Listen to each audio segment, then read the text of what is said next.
He actually showed up on day one with a Bible, and he wants them to believe he's this Bible, sweater wearing cashmere little old man. I mean, you hear these testimonials and you hate P. Diddy. You hate Sean Combs. Joining us on the line is the host of the Megyn Kelly Show, of course, Megyn Kelly. And Megyn, thanks so much for taking the time to explain to me what is the Diddy case, why should we care? And my general take has been, I'm not sure why what we are watching is not just an expose of Diddy being a terrible person and his girlfriend also kind of being a bad person, as opposed to what are the charges and how does what we're watching actually justify the charges? Well, the central theory of the case is that Diddy's long-term girlfriend, Cassie Ventura, and others were not participating in his weird romps voluntarily, but were essentially coerced into them by threats and or force by Diddy, who had this weird obsession with bizarre involving workers, tons of baby oil, and lots of lube. If I hear that word one more time from reporters I respect and like, it's just so jarring.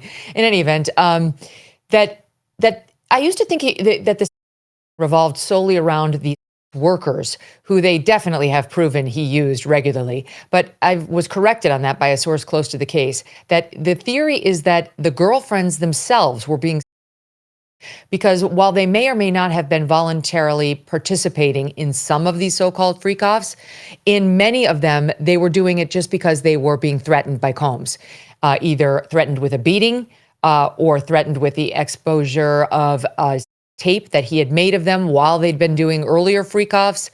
And that's really where the prosecution's going to make thing. There's no question they've proven transportation of, they've got that. And each one of those is potentially a 10-year sentence. So he's definitely looking at some very serious jail time on the least of the serious charges, which I just think they've proven 6 ways from Sunday. And then there's the big claim, which is RICO, racketeering conspiracy. And for that, you have to prove that somebody's basically running a crime organization, that he lives in crime. He regularly engages in crime with the help of those around him. And to prove RICO, you only need 2 predicate acts, so 2 acts of crime. The prosecutors have spent this trial so far, we're in week 2 or beginning of week 3, by proving multiple. They opened the case with that infamous videotape from the Intercontinental in LA of Diddy beating Cassie Ventura outside in that hallway and then dragging her back into the hotel room. Right there, you've got assault, battery, and kidnapping. And there's been multiple testimony introduced of him beating her several times. Right now, they're in the midst of trying to prove that he blew up or tried to Kid Cudi's car. This is another singer who testified himself about how Diddy and he were seeing the same woman, this Cassie Ventura, the star witness.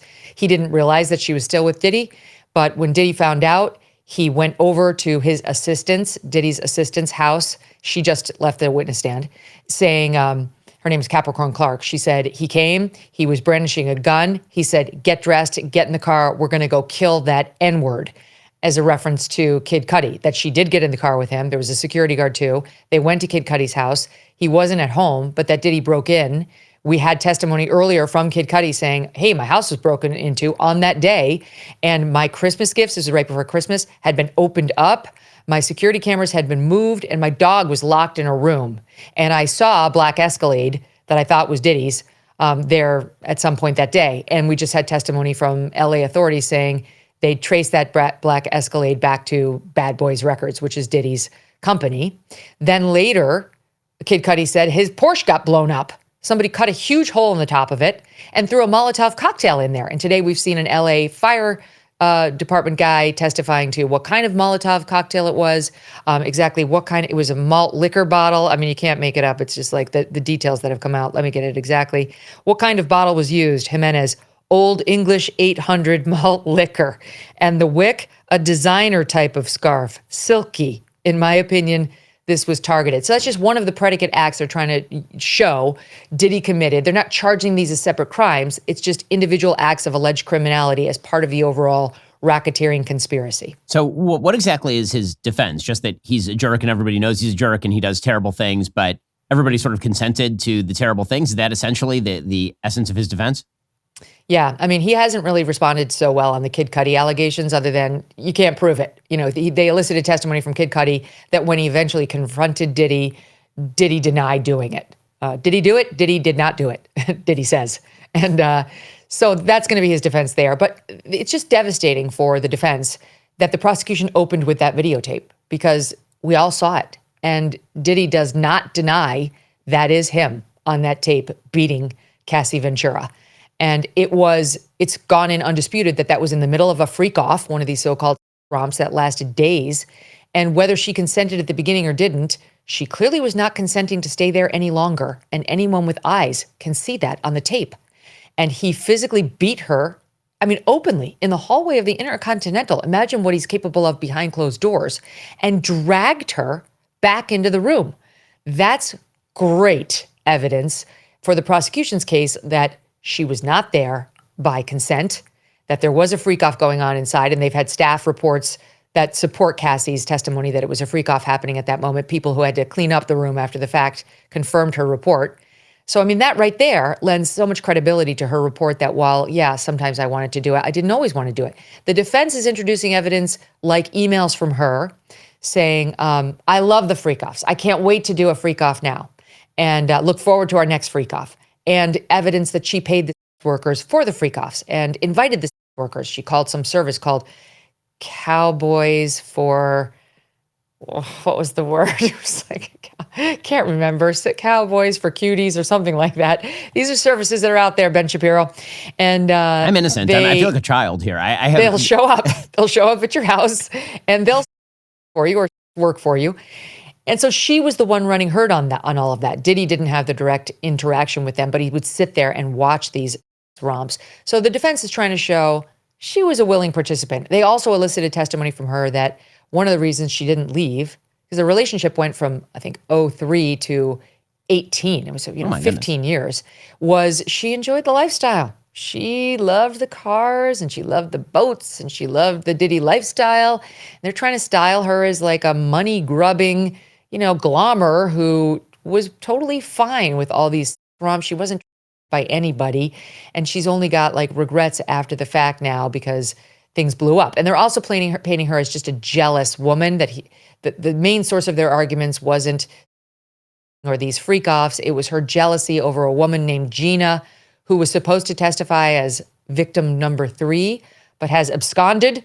She's had second thoughts about testifying, and now she will not testify. Though, Ben, she did give an interview to a YouTuber a couple of years ago. At least the New York Times is reporting that the woman who appeared on this YouTube feed is Gina, victim 3, not independently confirmed by yours truly. And in that interview, she talks about how he beat her, he kicked her in the stomach, her, Gina, that he made her get at least 2 abortions. I mean, you hear these testimonials and you hate P. Diddy. You hate Sean Combs. And that's what's happening with the jury, I guarantee you. He's sitting there in a little gray sweater with his little polo shirt folded over underneath. He's got reading glasses on. He's got gray hair now. He actually showed up on day 1 with a Bible. And he wants them to believe he's this Bible, sweater wearing cashmere little old man. And yet you hear these testimonials and you really look forward to whatever is happening to him in prison, happening for years to come. So this is going to be the, problem for the defense, that we're really growing to loathe him progressively every day, but that doesn't necessarily mean these are crimes. We'll get to more on this in just a moment. First, you might already own a firearm, but starting with a less lethal option to avoid the financial and mental repercussions of pulling that trigger, that's essential. Enter Byrna. That's BYRNA. Now, I love the Second Amendment. I own a bunch of firearms, but the thought of using lethal force, not ideal for everybody. Luckily, Byrna's less lethal launchers are equipped with tear gas and kinetic ammo designed to incapacitate an attacker for up to 40 minutes without the unwanted repercussions. And Byrna is excited to introduce the all-new compact launcher. Sleek, slim, hits like a sledgehammer, the same size as a smartphone, allowing you to conceal carry everywhere comfortably and with confidence. This launcher fires at 400 feet per second with 41 joules of force per square inch. It's a lot of power to stop aggressors in their tracks. One thing I love about Byrna, they are American. Over 80% of the components in the compact launcher are sourced in the United States. Their pistols are hand-assembled in Fort Wayne, Indiana. Byrna is great. It gives you peace of mind. It is legal in all 50 states, which means that no background checks are necessary. It can be shipped directly to your door. Plus, Byrna is trusted by hundreds of police departments and government agencies worldwide. Thanks to Berna for sponsoring this video. If you haven't yet, go check out this week's episode of Ben After Dark on Daily Wire Plus, brought to you by Berna. So one of the big sort of open questions about all of this that a lot of people have kind of trended toward conspiracism on is why it took so long for any of these prosecutions to be brought. Because a lot of these predicate offenses are taking place over the course of decades. Everybody who's famous apparently went to his white parties, and some of these people took part in these freak-offs. And it does, I think, there's two possible theories. One is that there's some sort of conspiracy, that he was working with law enforcement to create tapes or whatever. And the other theory is that in Hollywood, actually the line between just being some of the worst people on planet Earth and criminal activity is really thin. And you can get away with an awful lot of crap in Hollywood until the point that you can't. Which one of those do you think is more explanatory? The latter. I believe the latter. Let me give you an example, Ben. Recently it was brought to my attention that Beyonce is using videotape of yours truly at every single one of her concerts. She's on a tour right now. So she's decided to use some videotape of me, pointing out that country music's been around for a long time before she got into it, and she's not the be-all, end-all. She's very focused on me and this one line of commentary. What has she said about Diddy? Where's her commentary about that disgusting pervert with whom she and her gross husband were best friends? Because I've seen plenty of pictures of them celebrating together and at Diddy's parties. Gee, she didn't have a moment to spare a word for him. So yeah, it runs deep, the rot in this community. And I do think that these people are extremely well connected. I mean, Alan Dershowitz was on our show today talking about how in the Epstein cases, he knows firsthand, he knows of multiple men's names that have not yet hit the press, who should be coming under the microscope as perpetrators of this that Epstein was perpetrating. But we don't know their names. And he was saying, why not? Why not even under the Trump DOJ? Don't we know their names? And the same question bears asking in the Diddy case, because these people are very well connected. They've got a lot of money. And let's just take a look at that videotape that we talked about a moment ago. Where was that videotape? Well, Diddy paid somebody at the hotel, we believe a security guard, not the one who videotaped it after he was called to the scene immediately, because that guy was like, I'm not taking your $100,000, but I am going to take out my phone and videotape the hotel videotape. So I've got it on my phone. And my own belief is that that's how it got leaked to CNN years later. And that's why we have a record of it, because the testimony was that somebody at the hotel deleted it. When he got back to work the following Monday, poof, it was gone. And I'll venture to say so was Diddy's $100,000 that he offered to the first guy unsuccessfully. So how he walks around with this Gucci bag full of hundreds of thousands of dollars worth of cash, that the average person would have a difficult time resisting that. And let's not kid ourselves. Federal officials and state officials can be bought off too. So I think it's actually very likely that whether it was explicit or implicit, Diddy persuaded many federal officials or other officials to look the other way. And now they have to keep the secret because they're complicit. They've been bought off. And I don't know that we'll ever know the full extent, because I, for one, will say I was very disappointed in the results of both the Epstein raids and the Diddy raids. The Diddy raids that of these two properties only resulted in like tons of lube, back to that word, tons of baby oil, the high heels and provocative clothing, and various guns and gun parts, which could be nefarious. Some of them had the serial numbers scraped off, or not, because he is a celebrity who I'm sure is under threat, and therefore it's not surprising that there would be guns on his property. So where's the money stuff? Where are the tapes showing everybody else who was at these parties, whether it's an Epstein party or a Diddy party? That I cannot answer. And so one of the questions that arises just on sort of a moral level that I wanted to get your take on is the question of Cassie Ventura and some of the women who were willing participants at least some of the time in this sort of stuff. This does raise the sort of broader societal question of, if there are abusive men and people know about these abusive men, what obligation should women have, do women have, if these guys are doing criminal things like beating the crap out of them in hallways, to actually go to the cops and stop this sort of behavior? Because obviously these guys are not just a threat to them, they're a threat to plenty of other people. What do you make of that question? I mean, I do think it's your moral obligation, irrespective of what the woman says. It's just like knowing that your neighbor beats his wife, but she doesn't call the cops on him. I'd call the cops on my neighbor in a heartbeat. I'd have zero qualms about calling the cops on him if he were doing that. By the way, my neighbor's lovely and is not beating his wife. But yeah, I do think it's a question of morality. You have no legal obligation to do it, but you definitely have a moral obligation to do it. And whether the victim participates in the investigation is really the problem of law enforcement. I mean, we've seen that in case after case where victims do call the cops and complain and then will not cooperate with the investigation once it gets going because they don't actually want to go through this. And they're afraid 9 times out of 10 of their abuser. And they know they're going to get it even worse when they're behind closed doors with him again.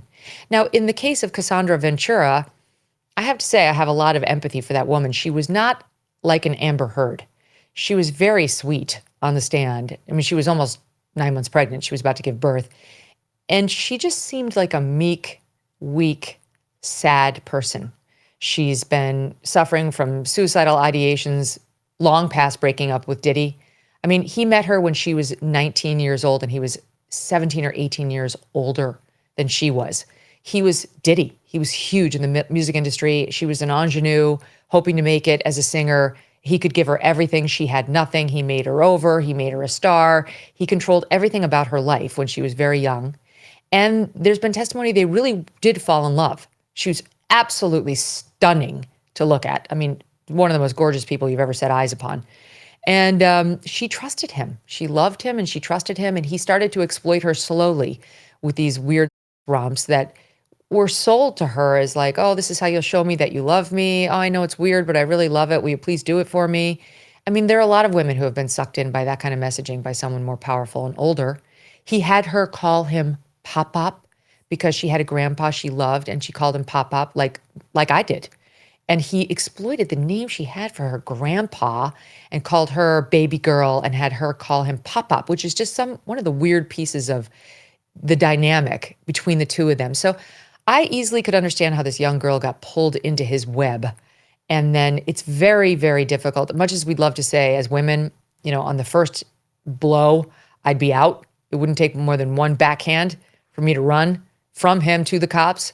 I've known many, many powerful women. I interviewed one at NBC who was one of the first women on board at Apple, who helped invent Siri and was like a high up executive there, who was getting beaten, she said, by her husband. And she was one of the ones who wouldn't cooperate with the investigation once the cops got involved. Like, it can happen even if you're very savvy, very smart, and very accomplished. And it can certainly happen to somebody who gets involved with somebody age 19. So I do want the audience to understand this is not an Amber Heard situation. She did not walk off the stand and you were like, oh my God. I think most people were like, oh my God, he's a monster. And this poor girl, while she does have some texts and emails suggesting it was not all involuntary, the prosecution doesn't have to show that. If they just show some of these freak-offs were not under her will. She said he forced her to do one with urinary tract infection. Like, absolutely no woman would do that voluntarily. Like, that is somebody who's being coerced or feels like she cannot say no. So I think he's heading for a conviction, Ben. Well, that's Megyn Kelly. You can check out all of her analysis on a wide variety of issues, including ones like this, over at the Megyn Kelly Show. Megyn, really appreciate the time and the insight. Anytime. Well, that's all for now, folks. Don't forget to like, subscribe, and comment your thoughts down below. Be sure to check out all of the other great content on my channel. I'll see you here next time.